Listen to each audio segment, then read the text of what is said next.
നമസ്കാരം. ഞാനിന്ന് സംസാരിക്കാൻ ആഗ്രഹിക്കുന്നത് നമ്മൾ പലപ്പോഴും വ്യക്തി ജീവിതത്തിലും സാമൂഹിക തലത്തിലുമെല്ലാം വരുത്തുന്ന ഒരു തെറ്റിനെ കുറിച്ചാണ്. ഈ പല തലങ്ങളിലായാലും പല കാര്യങ്ങളും അത്രയ്ക്ക് സ്ട്രെയിറ്റ് ഫോർവേഡ് ആവണമെന്നില്ല. നല്ല ഭാഗമെടുത്താലും അത്ര നല്ലതല്ലാത്ത ഭാഗമെടുത്താലും ഒരു കോസ് ഇഫക്റ്റ് റിലേഷൻഷിപ്പ് എടുത്താലും ക്യാരക്ടേഴ്സിൻ്റെ കാര്യമെടുത്താലും അവയൊന്നും ഒരു 1:1 റിലേഷൻ എപ്പോഴും മെയിൻറ്റെയിൻ ചെയ്യണമെന്നില്ല. ഒരു വ്യക്തിയുടെ സ്വഭാവം പോലും ഒരുപാട് കാര്യങ്ങൾ കൊണ്ടുണ്ടായതായിരിക്കാം. ഒരാൾ ഒരു സമയത്ത് ഒരു പ്രത്യേക രീതിയിൽ റെസ്പോണ്ട് ചെയ്യുന്നത് പോലും പല തരത്തിലുള്ള കാര്യങ്ങൾ കൊണ്ടായിരിക്കാം. അപ്പോൾ പലപ്പോഴും നമ്മുടെ ചെറിയ കുട്ടികളുടെ കഥ പോലെയോ അല്ലെങ്കിൽ ചില സിനിമകൾ പോലെയോ വ്യക്തമായൊരു നായകൻ, വ്യക്തമായൊരു വില്ലൻ, എപ്പോഴും നല്ല ഗുണങ്ങളുള്ള ഒരാൾ, എപ്പോഴും മോശം ഗുണങ്ങളുള്ള ഒരാൾ, അങ്ങനെ ആവണം എന്നില്ല.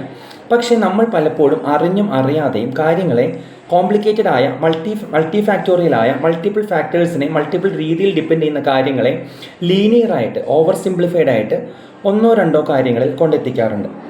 അല്ലെങ്കിൽ ഒരു വ്യക്തിയെ തന്നെ നമ്മൾ മൾട്ടിപ്പിൾ ഫേസറ്റ്സ് ഉള്ള ഒരാളുടെ പേഴ്സണാലിറ്റിയെ ഒന്നുകിൽ നല്ലത് അല്ലെങ്കിൽ മോശം അല്ലെങ്കിൽ അങ്ങനെ ചില പോയിന്റ്സിൽ ചില വ്യക്തികളിൽ കൊണ്ടുവന്ന് കെട്ടി അവരങ്ങനെയാണെന്ന് അറിഞ്ഞോ അറിയാതെയോ നമ്മൾ വിചാരിക്കാറുണ്ട്.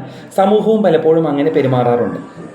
ഇങ്ങനെയുള്ള ലോജിക്കൽ അല്ലാത്ത ഇല്ലോജിക്കലായ ഇറാഷണലായ ഓവർ സിംപ്ലിഫിക്കേഷനെയാണ് റിഡക്ഷനിസം എന്ന് പറയുന്നത്.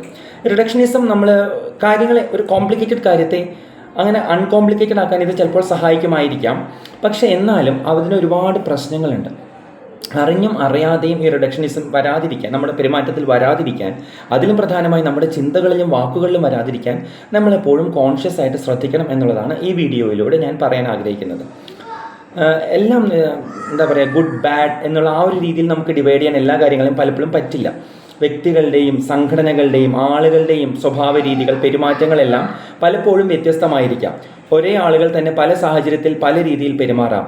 അപ്പോൾ അവിടെയെല്ലാം ഇന്ന ആളുകൾ ഇങ്ങനെയാണ് അല്ലെങ്കിൽ ഇന്നവർ ഇങ്ങനെ പെരുമാറുള്ളൂ എന്നുള്ളത് ജോഗ്രഫിക് ലൊക്കേഷൻ്റെ ബേസിലോ ജാതിയുടെയോ മതത്തിൻ്റെയോ പാർട്ടിയുടെയോ കുടുംബ മഹിമയുടെയോ അങ്ങനെ വേറെ എക്സ് വൈ ഓർ Z എന്തിൻ്റെ പേരിലാണെങ്കിലും അങ്ങനെ പെരുമാറോ എന്ന് നമ്മൾ വിചാരിക്കരുത്. അങ്ങനെ വിചാരിച്ചാൽ നമ്മൾ ഒറിജിനൽ പോയിന്റ് മിസ് ചെയ്യുന്ന മാത്രമല്ല, നമ്മൾ തെറ്റായ ഡയഗ്നോസിലെത്തുകയും ആ രീതിയിലുള്ള ചിന്താഗതികൾ നമ്മുടെ പെരുമാറ്റത്തെയും എല്ലാം സ്വാധീനിക്കുകയും ചെയ്യും. അതൊരിക്കലും ഒരു നല്ല ഫലം തരില്ല എന്നുള്ളത് വ്യക്തമാവട്ടെ. നമ്മളെ കൂടുതൽ പേർക്ക് മാനിപ്പുലേറ്റ് ചെയ്യാൻ അവസരം കൊടുക്കുകയാണ് നമ്മൾ ഇത്തരത്തിലുള്ള ഓവർ സിംപ്ലിഫൈഡ് റിഡക്ഷനിസ്റ്റ് ചിന്താഗതി ഫോളോ ചെയ്യുന്നതിലൂടെ ചെയ്യുന്നത്. മറ്റുള്ളവരുടെ കളികൾക്ക് വേണ്ടി കാലാളുകളാവാൻ നമ്മൾ നമ്മളെ തന്നെ വെച്ചു കൊടുക്കുന്ന ഒരു പരിപാടിയാണ് ഈ ഓവർ സിംപ്ലിഫിക്കേഷൻ. അത് ചെയ്യാതിരിക്കും. ഇത് അങ്ങനെ ഒരു വ്യക്തിപരമായ പൊളിറ്റിക്കൽ, സോഷ്യോ റിലീജിയസ് കോണ്ടെക്സ്റ്റുകളിലെല്ലാം ഏതൊരു സിനാരിയോയിലും ഈ പറഞ്ഞ കാര്യം ഉപയോഗിക്കാവുന്നതാണ്. ഞാൻ ഓരോരോ ഉദാഹരണങ്ങളായിട്ട് പറയുന്നില്ല. പക്ഷേ do not practice reductionism. It may appear very enticing, but do not follow that. If something is too easy then I think it's not a right route അല്ലേ? റിയൽ ലൈഫിൽ അങ്ങനെയല്ലേ? വളരെ സ്ട്രെയിറ്റ് ഫോർവേഡ് ആയിട്ട് വളരെ ഈസി ആയിട്ടൊരു കാര്യം ഉണ്ടെങ്കിൽ ചിലപ്പോഴെങ്കിലും അതൊരു ശരിയായ രീതിയിലായിരിക്കില്ല. അത്ര സിമ്പിൾ അല്ല ഹ്യൂമൻ ബീങ്സ് എന്നുള്ളത് ചിന്തിക്കുക. നമുക്കിത് ഉള്ളിൽ അറിയാവുന്ന കാര്യമാണ്. പക്ഷേ പലപ്പോഴും നമ്മൾ ഈ ഒരു റിഡക്ഷനിസം എന്നുള്ള കെണിയിൽ പെട്ടുപോവുകയാണ് ചെയ്യുന്നത്. പിന്നെ ഇനി ഞങ്ങളുടെ ജോലിയിലേക്ക് വന്നു കഴിഞ്ഞാൽ കുട്ടികളുടെ പാരൻസ് പലപ്പോഴും അവരുടെ കുട്ടികളുടെ വാശി, പെരുമാറ്റം, അങ്ങനെ ചില കാര്യങ്ങൾ, ഓർമ്മ, ബുദ്ധി തുടങ്ങിയ പല കാര്യങ്ങളും, ഇതെല്ലാം ഒരുപാട് കാര്യങ്ങളെ ഡിപ്പെൻഡ് ചെയ്തല്ലേ. ആളുടെ ജനറ്റിക് ട്രേറ്റ്സ്, വളർന്നു വരുന്ന സാഹചര്യങ്ങളിൽ അവരുടെ പ്രായം, അവരുടെ ഡെവലപ്മെൻറ്റൽ സ്റ്റേജ്, അവരിൽ നിന്നുള്ള എക്സ്പെക്റ്റേഷൻ, നമ്മുടെയും സമൂഹത്തിൻ്റെയും എക്സ്പെക്റ്റേഷൻ, അങ്ങനെ ഒരുപാട് കാര്യങ്ങളെ ഡിപ്പെൻഡ് ചെയ്താണ് ഇരിക്കുന്നത്. പക്ഷേ പലപ്പോഴും ഇതെല്ലാം ഒരൊറ്റ പ്രശ്നം, ഒരൊറ്റ സൊല്യൂഷൻ എന്നുള്ളൊരു 1:1 ഇതിലേക്ക് ആൾക്കാർ ചോദിക്കാറുണ്ട്. കുട്ടികൾക്ക് ബുദ്ധി കൂടാനുള്ള മരുന്ന്, ഓർമ്മ കൂടാനുള്ള മരുന്ന്, വാശി കുറയാനുള്ള മരുന്ന്, ഇതൊക്കെ നമ്മൾ ചോദിക്കുന്നതാണ് പാരൻസ്. അതും കേരളത്തിലാണ്. ഇതാണോ ഇത്രയും എഡ്യൂക്കേറ്റഡ് ആയ ആളുകളാണ് ഇങ്ങനെ ചോദിക്കുന്നതാണ് എൻ്റെ ഒരു നിരാശാജനകമായ കാര്യം. ഇതിനൊന്നും ഒറ്റമൂലികളില്ല. പലപ്പോഴും നമ്മൾ ഈ ഒറ്റമൂലി കൾച്ചറിൽ പെട്ടുപോകാറുണ്ട്. എല്ലാ പ്രശ്നങ്ങൾക്കും ഒരൊറ്റ കാരണം, ഒരൊറ്റ പരിഹാരം. അങ്ങനെയായിരുന്നെങ്കിൽ ജീവിതം എത്ര സിമ്പിളാവുമായിരുന്നു. പക്ഷേ ജീവിതം അങ്ങനെയല്ല. മൾട്ടിപ്പിൾ ഫാക്ടേഴ്സ് ഉണ്ടാക്കുന്ന കാര്യങ്ങൾക്ക് ഒരു 1 പോയിന്റ് സൊല്യൂഷൻ ഇല്ല. നമുക്ക് നിയന്ത്രിക്കാൻ കഴിയുന്ന കാര്യങ്ങളും നിയന്ത്രിക്കാൻ കഴിയാത്ത കാര്യങ്ങളും അവയിലുണ്ടാകാം. അതിൽ നിയന്ത്രിക്കാൻ കഴിയുന്ന കാര്യങ്ങളെ മാക്സിമം ശ്രദ്ധിക്കുക. കഴിയാത്ത കാര്യങ്ങൾ നമുക്കൊന്നും ചെയ്യാൻ പറ്റില്ല. പിന്നെ ആ ഒരു വേരിയേഷൻ എന്നുള്ളത് അക്സെപ്റ്റ് ചെയ്യുക. നോർമൽസി എന്നുള്ളതൊരു സിംഗിൾ പോയിന്റ് അല്ല എന്നുള്ളത് മനസ്സിലാക്കുക. ആ human variability, people are different എന്നുള്ള കോർ കൺസെപ്റ്റ് മനസ്സിലാക്കുക തുടങ്ങിയവ പ്രധാനമാണ്. എല്ലാവരെയും ഒരേ ഇതിൽ കൊണ്ടുവരാൻ നമുക്ക് പറ്റില്ല. കുട്ടികളുടെ കേസ് ഞാൻ ക്ലിനിക്കൽ കോണ്ടെക്സ്റ്റിലാണ് ഇത് പറയുന്നത്. കുട്ടികൾക്കും വലിയവർക്കും വേരിയേഷൻസ് ഉണ്ടാകാം. ചില ബേസിക് കാര്യങ്ങൾ നമ്മൾ എല്ലാവരും ഫോളോ ചെയ്യേണ്ടതുണ്ട്. പക്ഷേ അതിനപ്പുറത്തേക്ക് കുറേ കാര്യങ്ങൾ ആ വേരിയബിലിറ്റി അലൗഡ് ആണ്. അതിനെല്ലാം ഒരൊറ്റ പോയിന്റ് അല്ല നോർമൽ എന്നുള്ളത് എപ്പോഴും ഓർക്കുക. പിന്നെ പലപ്പോഴും ഈ ഒരു മൾട്ടിഫാക്ടോറിയൽ കാര്യമാകുമ്പോൾ അത് തിരുത്തണമെങ്കിൽ നമ്മളൊരു നല്ലൊരു എന്താ പറയുക പെർസിസ്റ്റൻ്റ് എഫേർട്ട് വേണ്ടി വരും. അതിനേക്കാളും നമുക്ക് എൻറ്റൈസിങ് ആയിട്ട് തോന്നുന്നത് സിംഗിൾ പോയിന്റ് സൊല്യൂഷൻസ് ആണ്. ഇത് നല്ലതല്ല. ഇത് സാധാരണ അസുഖങ്ങളുടെ കേസിലും ഈ തെറ്റ് പറ്റാറുണ്ട്. ഏതൊരു അസുഖത്തിനും ഒരു ആൻറ്റിബയോട്ടിക് കൊടുക്കുക എല്ലാം മാറിക്കോളും, അല്ലെങ്കിൽ ഒരു വൈറ്റമിൻ ഡി കൊടുക്കുക എല്ലാം മാറിക്കോളും എന്നിങ്ങനെ പല രീതിയിലുള്ള തെറ്റായ ചിന്താഗതികൾ വരുന്നുണ്ട്. ഇത് ഒരിക്കലും അങ്ങനെയല്ല എന്നുള്ളത് ഞാൻ വ്യക്തമായി പറയട്ടെ. അതുപോലെ കുട്ടികളുടെ ഇൻഫെക്ഷൻസ്, ഇപ്പോൾ പശുവും പാൽ കൊടുത്തു കഴിഞ്ഞാൽ കഫക്കെട്ട് വരും, പശുവും പാൽ നിർത്തി കഴിഞ്ഞ് കഴിഞ്ഞാൽ കഫക്കെട്ടൊക്കെ മാറും. അങ്ങനെ പശുവും പാലാണ് കോമൺ ആയിട്ടുള്ളൊരു കൾപ്രിറ്റായിട്ട് പറയുന്നത്. അങ്ങനെ ഒരുപാട് ഫുഡ് ഐറ്റംസ്. ഒരൊറ്റ കാര്യം കൊണ്ടല്ല കുട്ടികൾക്ക് റെസ്പിറേറ്ററി ഇൻഫെക്ഷൻസ് വരുന്നത്, പല പല കാര്യങ്ങൾ കൊണ്ടാണ്. അതൊരു പരിധി കവിഞ്ഞ് നമുക്ക് ഒഴിവാക്കാനും പറ്റില്ല.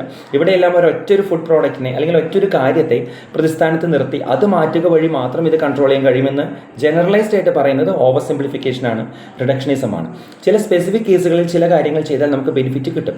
പക്ഷേ പലപ്പോഴും ഉള്ളതിനേക്കാളും ഒരുപാട് കൂടുതലായിട്ട് ആ ഒരു സ്ട്രേറ്റ് ഫോർവേഡ്നെസ് അല്ലെങ്കിൽ ഒരു 1:1 റിലേഷൻ അസ്യൂം ചെയ്യാറുണ്ട്. ഇത് ചെയ്യാതിരിക്കാൻ ശ്രദ്ധിക്കുക. പിന്നെ ഒരു കാര്യം കൂടി, ഈ ഓവർ സിംപ്ലിഫൈഡ് റിഡക്ഷനിസ്റ്റ് വേർഷൻസിൽ പ്യുവർ വില്ലൻസും പ്യുവർ ഹീറോസും ഉണ്ടാകും.